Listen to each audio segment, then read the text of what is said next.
మీరు కొత్తగా business start చేయాలనుకుంటున్నారా? మార్చ్ 16, 17న హైటెక్స్ లో ఫ్రాన్సెస్ ఇండియా బిగ్గెస్ట్ ఫ్రో ఎక్స్పో. మానవుడికి ఇష్టమైన పెంపుడు జంతువుల్లో కుక్క ఒకటి. కుక్కలు అత్యంత నమ్మకం గల జంతువులు. కుక్కలంటే చాలా మందికి ప్రాణం. ఇంట్లో పెంచుకుంటున్న కుక్క తమ కుటుంబ సభ్యుడిగా ప్రేమిస్తారు. అలాంటి వాళ్ళకి కేంద్రం ఓ పిడుగులాంటి వార్త చెప్పింది. కొన్ని రకాల కుక్క జాతులపై నిషేధం విధించింది. అంటే ఇకపై మన దేశంలో ఆ జాతుల్ని పెంచడం నేరం. మొత్తం 23 బ్రీడ్స్ పై నిషేధం విధిస్తూ ఉత్తర్వులు జారీ అయ్యాయి. కేంద్రం నిషేధించిన జాబితాలో ప్రతి ఇంట్లో ఉండే రాట్ వీలర్ లాంటి బ్రీడ్స్ తో పాటు అత్యంత జనాదరణ పొందిన డాగ్స్ కూడా ఉండడం డాగ్ లవర్స్ లో ఆందోళన మొదలైంది. నిషేధించిన బ్రీడ్స్ ఏంటి, అసలు వాటిని ఎందుకు బ్యాన్ చేశారో ఒకసారి చూద్దాం.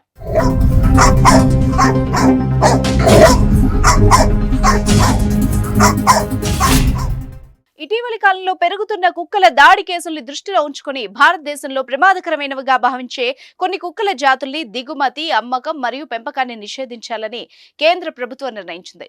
Pit bull, terrier, American bulldog, rottweiler, mastiffs, shepherd సహా Tosa Inu, American Staffordshire, Fila Brasileiro, Dogo Argentino, Boerboel, Kangal, wolf dogs, కెరారియో, అగ్బాష్, మాస్కో గార్డ్ డాగ్ వంటి 23 జాతులకు చెందిన కుక్కలపై నిషేధం విధిస్తున్నట్టు తెలిపింది.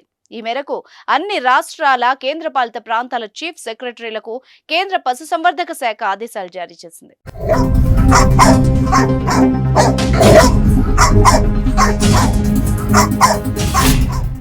ఇళ్లలో పెంచుకుంటున్న కొన్ని జాతుల కుక్కలు కరవడం వల్ల మనుషులు చనిపోతున్నారు.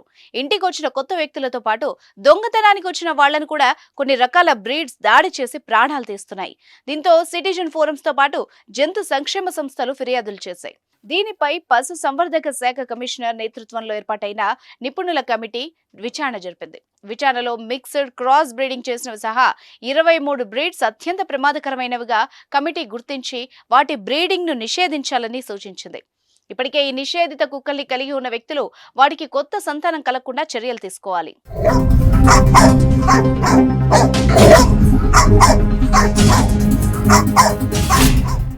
దేశవ్యాప్తంగా కుక్క కాటు కారణంగా అనేక మరణాలు సంభవించాయి. మంగళవారం హిమాచల్లోని బిలాస్పూర్ ప్రాంతంలో వీధి కుక్క దాడి చేయడంతో 20 మంది గాయపడ్డారు. ఇదిలా ఉండగా గత నెలలో ఢిల్లీలో పిట్బుల్ కాటుకు గురైన పసిబిడ్డ 17 రోజుల పాటు ఆసుపత్రి పాలైంది. గజియాబాద్ లో పిట్బుల్ దాడి చేయడంతో మరో 10 ఏళ్ల చిన్నారి తీవ్రంగా గాయపడింది.